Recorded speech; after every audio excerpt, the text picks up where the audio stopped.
In the year 489, which later scholars would call 1999, the blue planet Earth prospered beneath gentle skies. Its cities swelled like rice granaries after a good harvest, and its people spoke of tomorrow with easy confidence. Yet beyond its light, upon its mirrored twin Ishu, the world withered. Ishu was a land where the soil had grown thin and bitter. The rivers no longer sang, and the wind carried the scent of hunger. Villages burned their last offerings to silent gods, and children learned the taste of emptiness before they learned their names. Above all this suffering lay a single, unscarred plain, a forgotten stretch of earth said to bloom even without prayer. Legends claimed its roots reached the heart of the world itself. Two empires turned their gaze upon that land. The first was Seti, called the Empire of Change, whose banners were dyed in restless colors and whose armies believed that all things must be broken to be reborn. The second was Marilyn, the Empire of Dreams, a realm that valued prophecy, honor, and the slow turning of fate. Between them stretched centuries of resentment, now sharpened into war. Sug's father was a man of the sea, a soldier of Namarun's navy. Each night he listened to the waves as if they whispered warnings.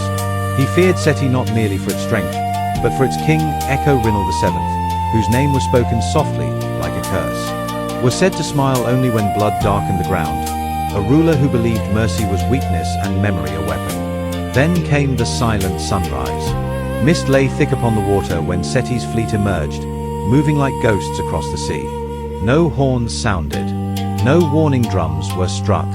Steel fell upon sleeping men. By the time the sun rose, over 700,000 soldiers of Namarun lay dead, their armor sinking into red-stained sand. The victors showed no restraint. Wives were taken as trophies. Children were bound and cast into the water, their cries swallowed by the tide. Even the sea seemed ashamed, retreating again and again from the shore. Only one man lived. Sug's father was spared, not by mercy, but by design.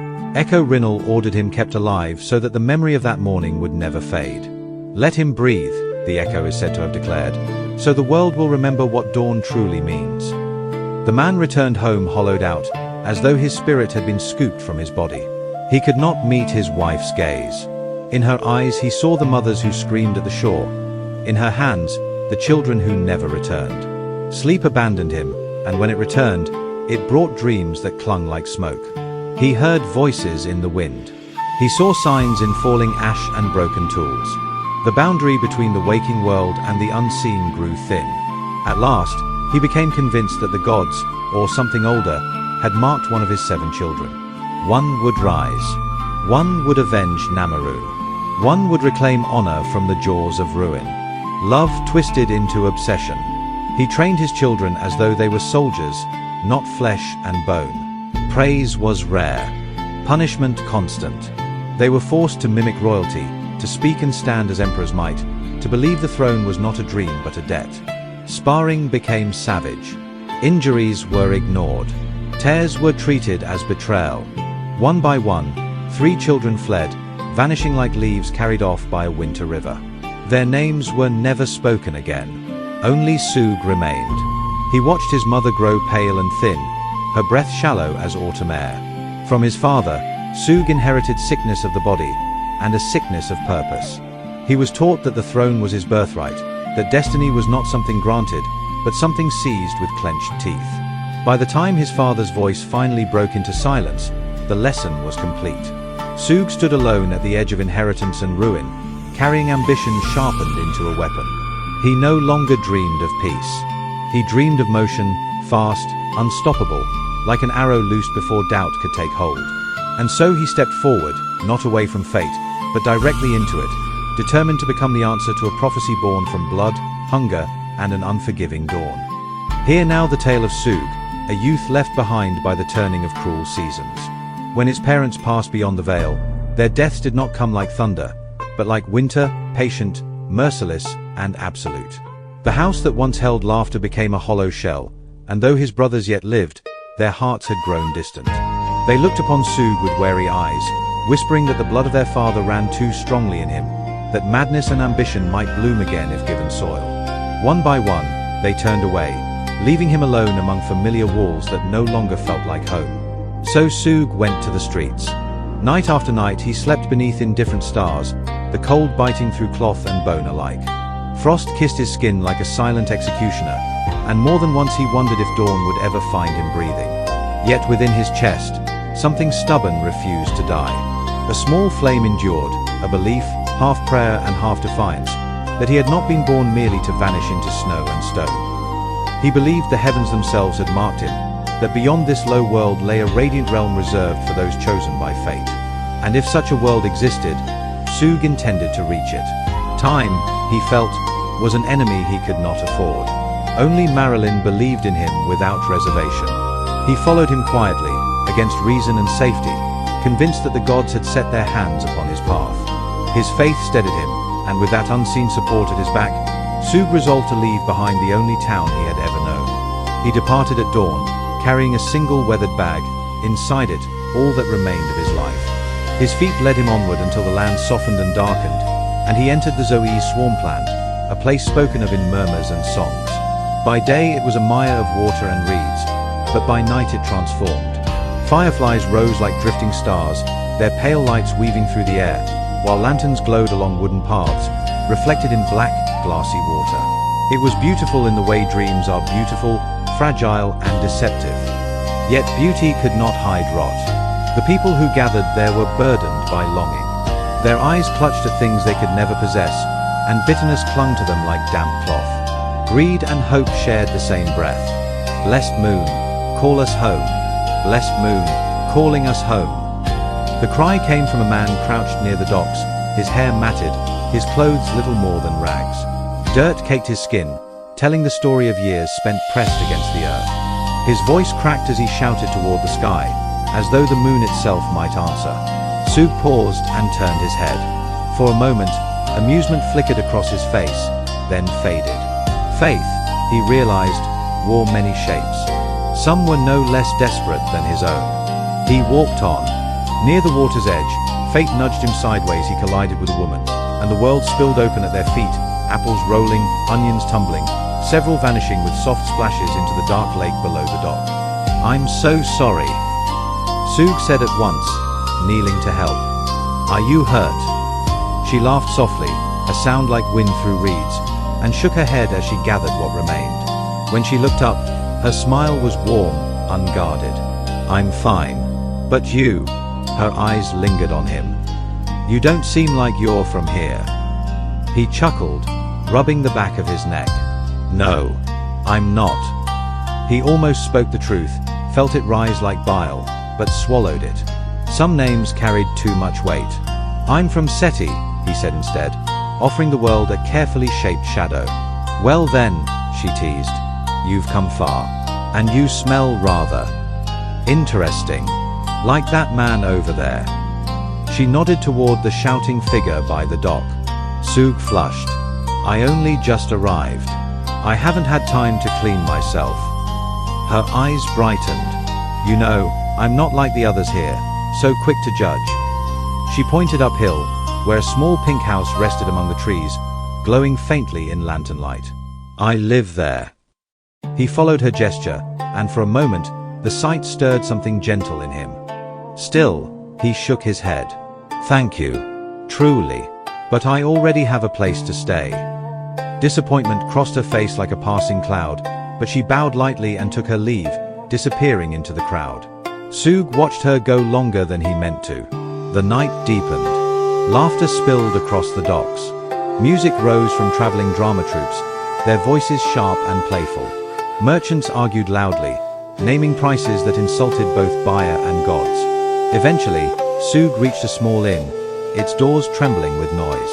When he pushed inside, sound crashed over him, drunken voices, clashing cups, pounding music. Men drank themselves into bravado, women danced atop tables, and the air smelled of sweat, alcohol, and recklessness. Sug straightened his back. He stepped forward through the chaos, toward the bar. Placing his hand upon the worn wood, he tapped 3 times, slow and deliberate, announcing himself to the world as one who had come too far to turn back. And thus, unknowingly, he took another step into the current of his fate. The keeper of the bar approached at an unhurried pace, as though time itself bent politely around him. He polished a glass with a cloth as thin and pale as winter silk, his hands moving in careful, ritual motions, each circle exact, each pause deliberate. The cloth whispered softly against the glass, a sound nearly lost beneath the din of the tavern. Before him stood another man, slender, stooped slightly at the shoulders. Wisps of brown hair clung stubbornly to his scalp, scattered like fallen leaves after a poor harvest. His face was unsettling to behold, bearing both the sharpness of youth and the wear of long years, as if time had pressed and pulled at him without deciding which mark to leave. Sug stepped forward. "Do you have any rooms available?" he asked. The man did not answer at once. He studied Sug for 3 measured heartbeats, then smacked his lips softly, as though tasting a thought only he could perceive. At last, he spoke, his voice flat and dry, like wind scraping over stone. 15 tokens. Sug's mouth curved upward, disbelief escaping him before restraint could catch it. He turned away, already shaking his head. "Hey!" the man barked, urgency sharpening his tone. "I said 15 tokens." Sug stopped. Slowly, he turned back. "For this place," he said, laughter spilling free at last. "For a rat-infested hotel." The words had barely settled when the world stilled. Laughter vanished. Cups froze mid-air. Music fell silent, as though strangled by unseen hands. Dancers stood motionless, their shadows trembling in lantern light. One by one, every face in the tavern turned towards Sug. The air thickened, heavy as a held breath before a storm. A chair scraped the floor. From a table near the back rose a man of impossible size. He stood taller than any doorframe, his body vast and round, his belly straining against his clothing like an overfilled sake cask. Each step he took caused the floorboards to groan in protest as he lumbered forward, eyes burning with slow, offended fury. "Now," he said, voice deep and thunderous, "I know you didn't just call my daddy's hotel rat-infested." He loomed over Sug, casting a shadow that swallowed the lantern light. "You'll have folks believing we have rats," he continued. "And I promise you we do not." Sug met his gaze, unfazed. A laugh escaped him again, lighter than the moment deserved. He raised both hands, palms open. "I'm not here to fight," he said. "I just need a place to sleep." Before the words could settle, a sharp voice cut through the silence like a snapped string. "Well, you frog licker." A woman stood among the tables, hands planted on her hips, eyes narrowed with venom. "Our family owns every hotel in this town. You best watch your tongue, you scrawny little sissy." Understanding struck Sug like a sudden chill. This was not the anger of strangers. This was kinship dense, rooted, immovable. He had not insulted a building. He had insulted a bloodline. Around him, patrons began to rise, slowly, deliberately, as if answering an unspoken call. Then the air changed. Footsteps echoed softly through the tavern, and though they were light, they commanded attention. Conversations died before they could begin. Heads turned, not in anger now, but in reverence. A woman emerged from the crowd. Her hair shone like autumn wheat beneath the sun, flowing freely down her shoulders. She moved with the calm certainty of someone untouched by haste or fear, her presence bending the room towards silence. Her white garments drifted about her as though stirred by an unseen breeze, and the lantern light clung to her form, refusing to let go. She was not loud. She was not threatening. Yet the tavern itself seemed to yield before her. To Sug, she appeared less a person than a vision drawn from old tales, one of those beings said to walk briefly among mortals when fate demanded it. Her beauty was not sharp, but serene, the kind that inspires quiet or rather than desire, as if the gods themselves had paused their work to leave a single, perfect mark upon the world. She stepped into the heart of the bar, and in that moment, Sug felt it, the turning of something unseen, as though the night itself had taken note of his presence. Her skin shone like polished amber beneath the lantern light, not loud in its beauty, but steady and commanding, as though it carried the warmth of a long-remembered sun. When she stepped forward, her posture was calm, unhurried, yet the room bent toward her all the same. Now, gentlemen," she said, her voice clear and firm, carrying without strain. "This man is my husband. He meant no insult. He speaks foolishly at times, especially when his body is unwell." Her words fell like a seal upon wax. Silence spread across the tavern, deep and complete. No cup was raised. No breath was careless. Even the great man who had risen in anger stood frozen, as if uncertain whether he had truly heard her. The women watched her closely, some with narrowed eyes, others with quiet awe. The way her robes moved light, flowing, neither timid nor ostentatious, marked her as one accustomed to being obeyed. It was not beauty alone that unsettled them, but confidence, worn as naturally as skin. The men fared worse. Their gazes lingered without permission, forgetting themselves, forgetting even the wives who sat beside them. It was as though a memory from a distant age had stepped into the room, and their bodies remembered before their minds could object. She crossed the floor with measured grace and came to Sug's side. Her fingers brushed his arm, not possessive, not tender, but deliberate. A gesture of claim. Together they returned to the bar. "Now then," she said pleasantly, turning her attention to the keeper. "How much was the room, my dear?" She smiled. It was not a smile meant to charm. It was a smile that decided outcomes. The bartender, an old man, thick of chest and weathered of face, cleared his throat. His earlier certainty dissolved like salt in water. "Well, I suppose," he muttered, glancing aside, "prices can change. For tonight 5 tokens." He spat lightly upon the floor, as if to mark the moment finished. Sug let out a quiet laugh, shaking his head. The woman placed 5 tokens upon the counter, their sound sharp and final. "How fortunate," she said. The bartender stood at once, far too eager, and fetched a key polished smooth by generations of hands. Without a word, he led them upward, past creaking stairs and narrowing halls, until they reached the finest room the inn possessed. He placed the key in her palm and lingered a moment too long, his eyes fixed upon hers, searching for something he could not name. "Thank you," she said gently. The door closed behind them with a firm, decisive thud. At once, the air shifted. Sug sat upon the edge of the wide, ornamented bed, running a hand through his hair, irritation breaking through his calm. "What are you doing here, Marilyn?" he asked. She did not answer immediately. Instead, she walked the room, inspecting carved beams, silk hangings, and polished wood with a faint curl of disdain, as though she had seen far greater halls crumble into dust. "You fool," she said at last, turning sharply to face him. Her brow lifted, urgency sharpening her words. "I'm here because I must be. Eden and Timothy have already passed through the gate." Sug stiffened. "You think becoming the dragon is simple," she continued. "You think the heavens will wait politely for you to arrive? It will be harder than you imagine. I can no longer help you only from above. Now, I must guide you here." She gestured toward him, eyes narrowing.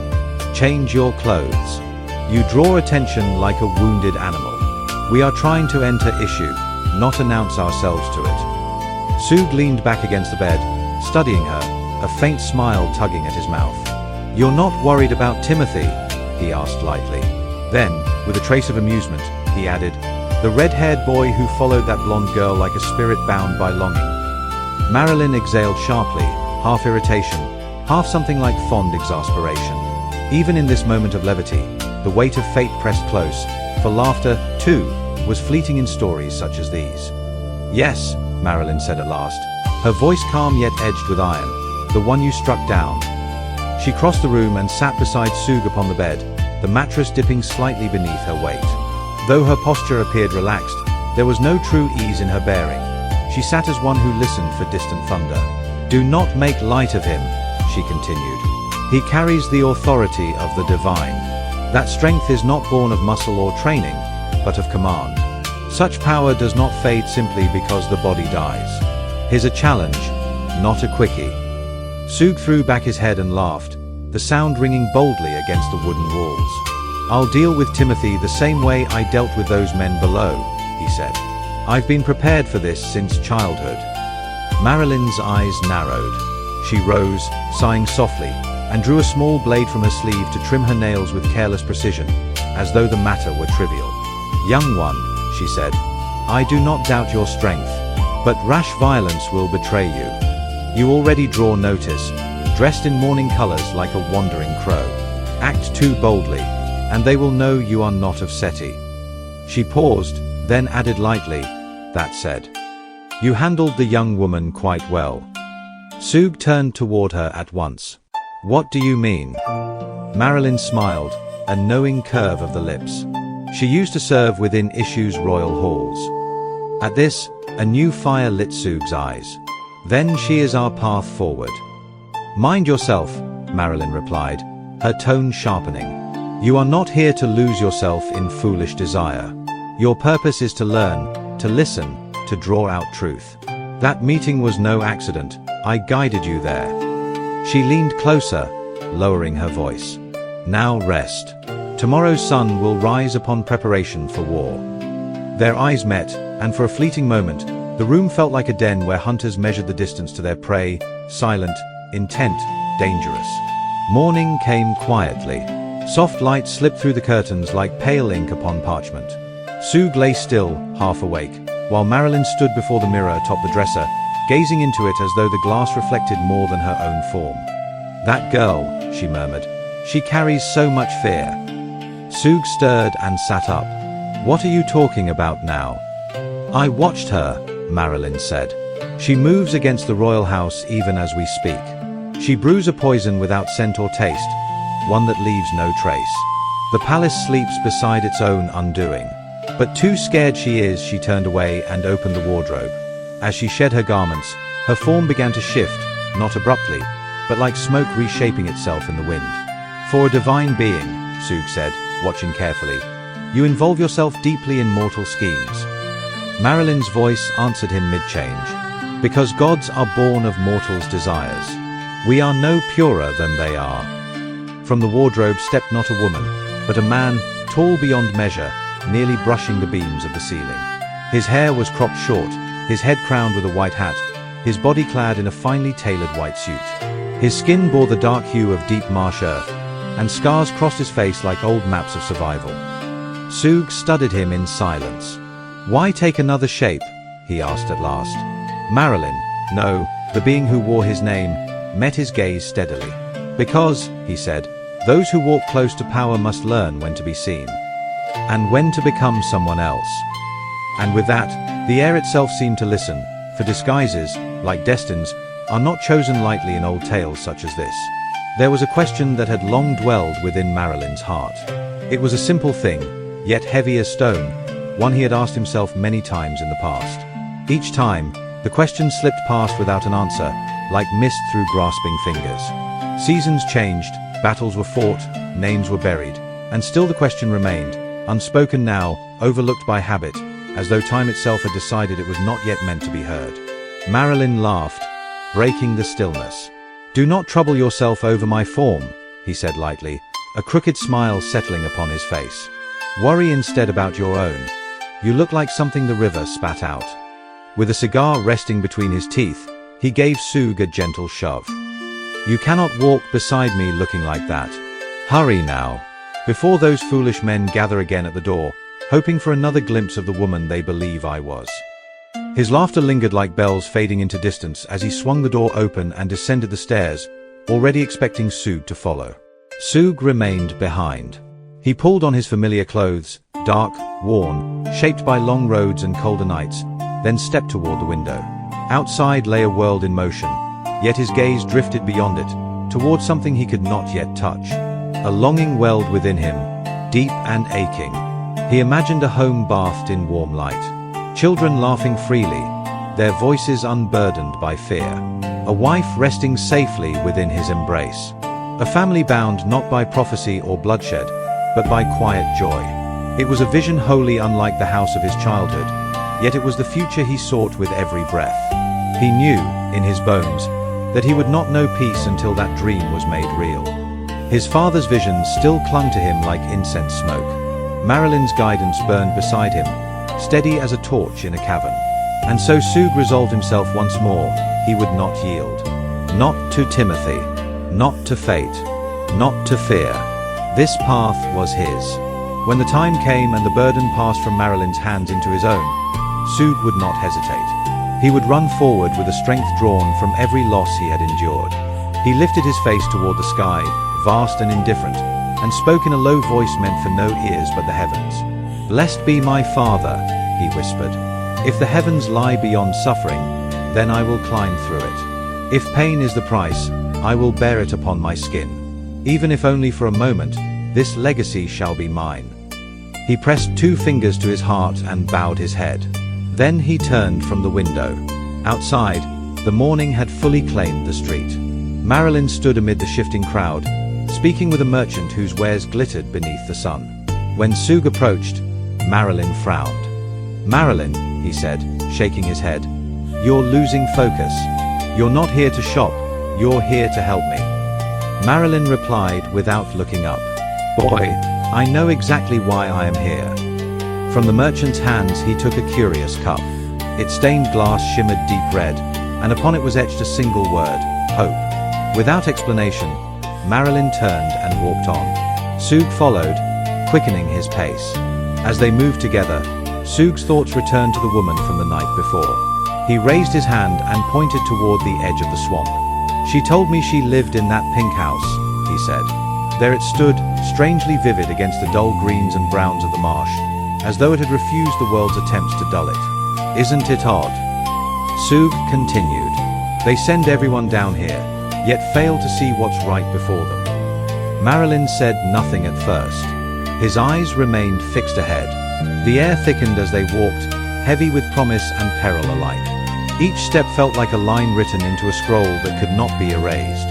And thus, side by side, they moved forward, toward a house too bright for its surroundings, toward truths hidden in plain sight, toward a fate that had already begun to stir. Sug leaned his back against a wall whose stones had long forgotten their original shape. Moss clung to its cracks like memory refusing to fade. Before him flowed the endless tide of the lower city, men and women bent beneath invisible weights, their movements weary, their faces drawn thin by years of restraint. "They barely give them water," Sug said softly. "Barely any food."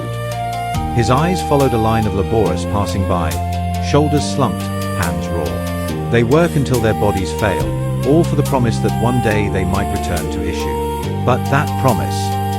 He shook his head. It slips farther away the longer they chase it. He turned toward Marilyn, searching his face for something, agreement, reassurance, absolution. "Tell me," he said quietly, "when I finally raise you up, when you take the crown and become the new chosen, how do you think the people will receive you?" He answered his own question almost at once, dismissing the doubt with a careless flick of his hand. "As destiny dictates, bowing down, as they always have. The chosen is respected. That is how the world works." Marilyn did not answer immediately. He lowered his gaze and flicked the dying remains of his cigar into the dirt. It hissed faintly, then went dark. "Oh," she said at last, "you will break the world they have survived within." He looked up at him then, her eyes sharp. "They believe the chosen must come from one bloodline, a sacred house that has ruled since before memory hardened into law. And instead, they will see you. A boy not of Ishu, a child of Namaroon, broken, forged by loss." His voice dropped. "They will say the dragon of heart has lost its mind, that it chooses at random, that worth no longer matters." He gestured toward the streets. "Look." Sug obeyed. Children darted between market stalls, quick-fingered and wary. Thieves passed goods hand to hand like whispered prayers. Protesters shouted themselves hoarse, their cries colliding uselessly with the air. Everywhere were faces marked by quiet ruin. He noticed how many bore the weight of a single mistake. A forgotten custom. A moment of disrespect. Something as small as stepping indoors without removing one's shoes. From such trifles, exile had grown, until entire families were cast down into the swamp, their lives dissolved by law and shame. "This place," Marilyn said, "is built on punishment that never ends." He stepped closer. "Now answer me again, Sug. What happens when the new chosen is you?" She pointed toward the protesters. They no longer believe Ishu's promises, and yet they are puppets all the same. Their anger is guided by those they curse. The so-called protectors of this land take bribes from Ishu to keep the lower world weak, fractured, obedient. His voice hardened. "Their suffering feeds the heavens. And you would bring that truth to light." He exhaled slowly. "You will incite rebellion. You will fracture loyalties. You will turn order into chaos. You will tear apart the machine your ancestors built to keep balance, however cruel that balance may be." Sug clenched his fists. "But they don't want to live like this," he said. I can take them up. Enough, Marilyn cut in sharply. He stopped walking and faced him fully. And then what? You will spark war between worlds. Segregation, laws without teeth, violence born from envy and fear. You call it salvation, but salvation to one is destruction to another. His eyes searched his. Is this your will? Or your father's ghost speaking through you? Sug stopped in the middle of the road. People flowed around him like water around stone. For a brief moment, time seemed to pause. I thought, he said quietly, you were the god of hope.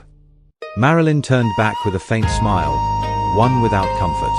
I am not hope, he said. I am curiosity. Then she walked on. Sug followed, slower now, his steps heavy. The weight of his path pressed down upon him like a mountain. Was he truly about to unmake the world as it stood? To tear open a wound generations had learned to endure. The people of the swamp dreamed of heaven, of Ishu's light. But as Sug walked beneath the low sky, one thought would not leave him. What is heaven, if hell must be destroyed to reach it? Did meaning still endure in this age? Did words such as good and evil retain their weight? Or had they thinned like ink washed too many times by rain? Such questions drifted through Sug's mind like autumn leaves upon dark water. Thoughts he had long pushed aside now returned with insistence, refusing to be ignored. Marilyn's warnings echoed within him, steady and unyielding.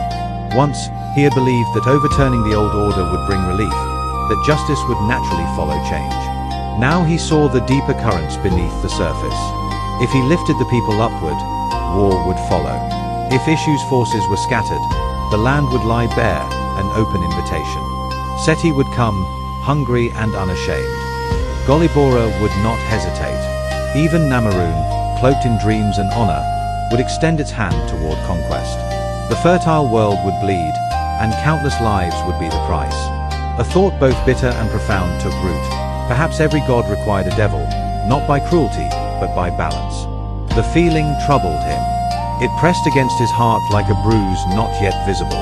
And yet, despite the unease, he continued forward. For doubt alone could not halt destiny once it had begun to move. When the pink house finally stood before him, its color vivid against the muted swamp, a strange calm settled over Sug. I'll go on alone, he said quietly. Marilyn stopped and regarded him for a moment, then smiled, small, approving.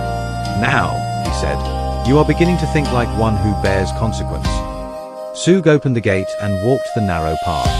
He rang the bell. Its sound chimed softly, lingering in the air like the note of a temple bell at dusk. The door opened.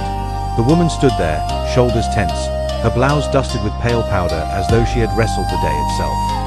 Fatigue lingered in her eyes, yet curiosity stirred beneath it. Well, she said, this is unexpected. Sug lowered his gaze briefly, then smiled. If your offer still stands, I think I'll accept it. Her laughter was light, unguarded. She stepped aside, opening the door wider, and let him pass. The door closed behind him with a gentle click. Outside, Marilyn seated himself upon a weathered bench and murmured to the air, do not fall in love, child. Whether the warning reached him, she did not know. Inside, Sug felt as though he had stepped into a memory. The house bore the quiet warmth of a lived-in space, uncannily similar to the home of his childhood, before ruin claimed it. The walls were painted a soft peach pink, framed by dark wooden trim worn smooth by time. A thick brown carpet covered the floor, so clean it seemed almost untouched, save for a single crumb near the edge, like a small testament to ordinary life. He removed his shoes. The carpet welcomed him, warm beneath his feet. The furnishings spoke of careful harmony, wood answering wood, color answering color. Old clocks ticked softly, marking time with patient indifference. Small figures and trinkets watched from shelves, each carrying a history unknown to him. He followed her, Isun, as he would soon learn, into the kitchen. There, he sat at a sturdy table worn smooth by years of quiet meals. She joined him, folding her legs beneath her, lifting a cup of steaming coffee as though for reassurance. You never told me your name, she said. Sug, he replied. She tasted the name, then answered, Isun. For a moment, neither spoke. Something fragile hovered between them, like a bridge not yet tested. You have a beautiful home, Sug said at last. It reminds me of where I grew up. Ishu glanced around, smiling faintly. I wish I could change it, she admitted. It feels old, rusted by time. Sug said nothing, but felt the quiet truth of her words. Old things could be comforting or burdensome, depending on the heart that carried them. The air between them filled with gentle tension, woven of memory and possibility. Outside, the world continued its cruel turning.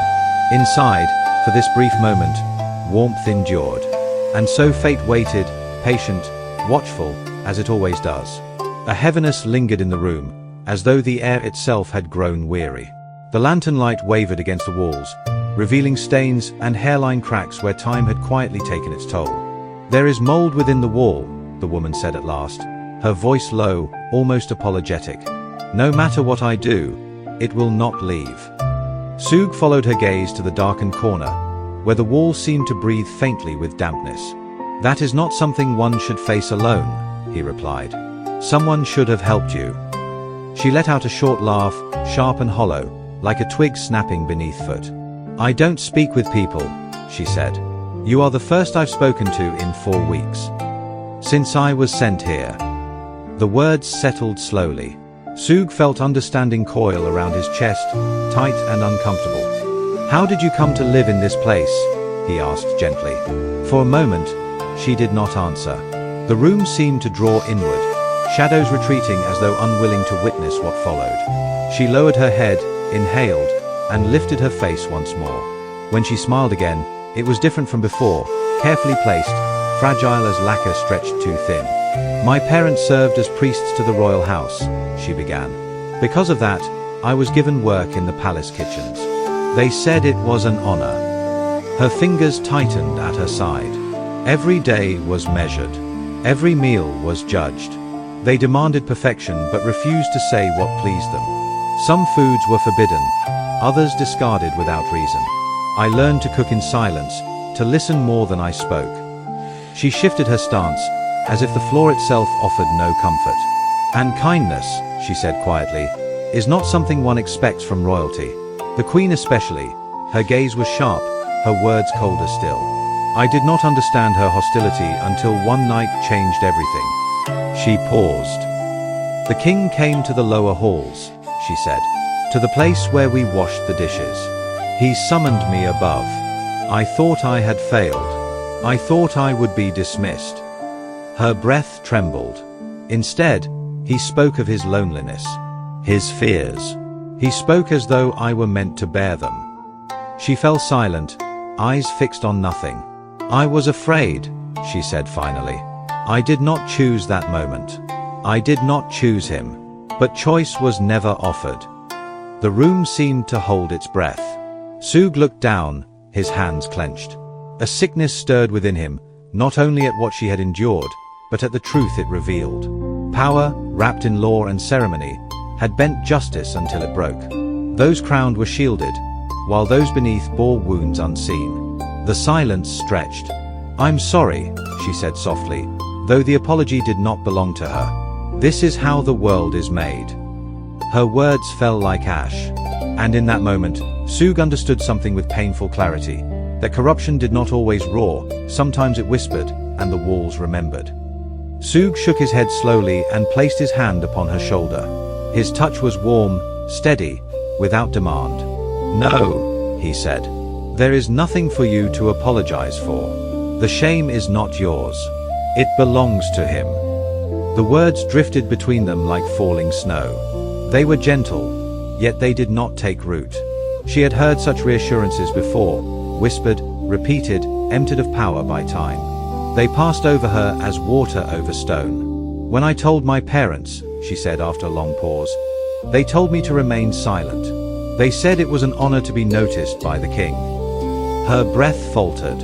I was not exiled. I fled. I ran here because I had nowhere else to go. I have not returned since. Every night, I fear he will come looking for me. Her voice softened as she opened up. And yet, I still hope my parents search for me, that somewhere beneath their obedience, they remember I am their child. Her gaze fell to the floor. Tears gathered but did not fall. Years of obedience and doctrine had taught her to bury pain deep, until even love became difficult to recognize. Faith, loyalty, family, each had been twisted until their true shape was forgotten. "But enough of me," she said suddenly, lifting her chin, forcing the moment aside. Sug leaned back, his expression changing. The warmth in his eyes dimmed, replaced by something heavier, resolve edged with sorrow. "There is something I should not tell you," he said quietly. "But I will." He looked down as though the floor itself might judge him. "I intend to kill the king, and take his place as the new chosen." At first, she laughed, softly, uncertainly, thinking it a jest born of grief. But when she saw his face, the truth settled in her chest like a dropped stone. The dark clothes, the foreign cadence of his speech, his sudden arrival. "You speak of treason," she said, her heart racing. "Not for me," Sug replied. "This is my fate. The crown belongs not to demons who feast upon the weak. Those who rule now rot the world. If they are not cut away, they will poison everything that follows, children yet unborn included." The room grew unbearably still. She understood his words too well. Yet understanding did not grant consent. She knew what happened to those who resisted the royal house. Not only they, but their bloodlines, were erased. "They will kill you before you ever reach him," she said urgently. "The army, then I will tear through them," Sug answered. "Every guard, every knight. If balance demands blood, then blood will be paid. They took my family. I have nothing left to lose. And I do not walk alone, I have a God at my side." Her breath caught. She wanted justice. She wanted the man who had broken her life to suffer. Yet even as the desire burned, another truth rose alongside it. Vengeance would not heal her. It would not silence the memories that woke her at night, nor erase the marks left upon her spirit. "I can't," she said at last, her voice trembling but firm. "I can't be part of this. You must leave." Sug nodded slowly. A sad smile touched his lips as he stood. "You will never be free while they still rule over you," he said quietly. He walked to the door. She followed, closing it behind him. Outside, Sug descended the steps and stopped before Marilyn, who stood waiting like a shadow given form. "She said no," he said. "I know," Marilyn replied. "I was listening." He turned and began walking back toward the inn. Sug looked back once more. In the window of the pink house, Ishu stood watching, her face caught between fear, longing, and grief. Then the curtain fell. The walk back was silent. The air pressed close, heavy with things unsaid. Marilyn seemed distant now, as though withdrawing inward. At the inn, as Sug changed his clothes, Marilyn finally spoke. "You will hate me for this," he said, "but it must be done." Sug turned. "What do you mean?" He did not answer. Instead, his form began to blur, light folding upon itself. In a breath, she became a great white dove, feathers gleaming like fresh snow. With a powerful beat of her wings, he flew through the open window and vanished into the sky. "Traitor!" Sug cried, rushing forward. But the sky offered no reply, only silence, and the certainty that fate, once set in motion, rarely follows the path we expect. At the hour when the moon reached its highest vigil, Ishu drifted above the city like a pale spirit unbound by earth. Midnight bells had long since faded, and the streets below lay emptied by decree. No foot was permitted to wander before the sacred hour of 5:55. Only priests were spared this law, and even they were commanded to move as shadows. Sound itself was treated as a crime. From above, the city resembled a lacquered box sealed shut, its breath held tight. Maryland, wearing the shape of a white dove, circled slowly, his wings cutting the cold air without sound.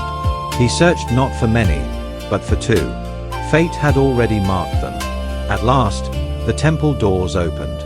Ishu's parents stepped out beneath the lantern glow, robes drawn close, voices hushed in habitual reverence. They had served the royal family all their lives, believing obedience itself was salvation. The dove descended.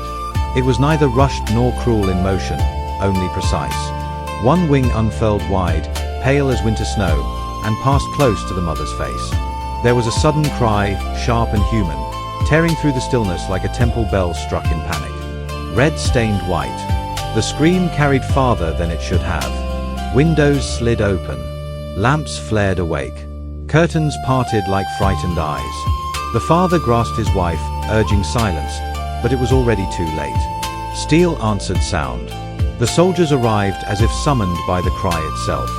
The woman looked up, clutching her face, and saw the dove hovering above, its right wing marked with blood.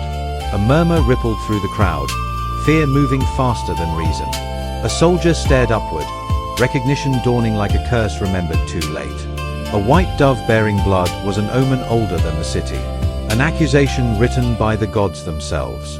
"She is a witch," someone shouted. The word spread like fire through dry reeds. Maryland lifted higher into the night, watching as belief did the rest of the work for him. The woman tried to speak, tried to explain, but ritual does not listen, and faith does not ask for proof. Hands dragged her away. The crowd turned its face aside. Judgment fell swiftly, as it always did when sanctified by fear. Before dawn, the temple steps were washed clean by blood. And far above, the dove vanished into the dark. Maryland knew precisely what he had done. He knew how the daughter would react. He knew how grief, when shaped carefully, becomes resolve. Priests who had given their lives to the crown, destroyed by the crown's own blades. Not for treason, not for rebellion, but for sound, for belief, for a symbol older than mercy. By the time he returned to the inn, dawn was still a distant promise. Maryland resumed the form of a beautiful woman, silk and softness draped over divinity. Inside the room, Sug sat upon the bed, shoulders bowed, staring at his hands as though they might confess something he could not yet name. "I ruined everything," he murmured. Maryland laughed lightly and sat beside him, close enough for his shadow to touch his. "Do not worry, child," he said. "I have fixed it." Sug looked up, uncertain. "You will be the chosen," he continued, eyes gleaming. "And my brother Eden will look very, very foolish before this ends, even if it costs me my life." His laughter rang soft and bright, like porcelain struck gently. Sug smiled. He did not yet know what had been done in his name.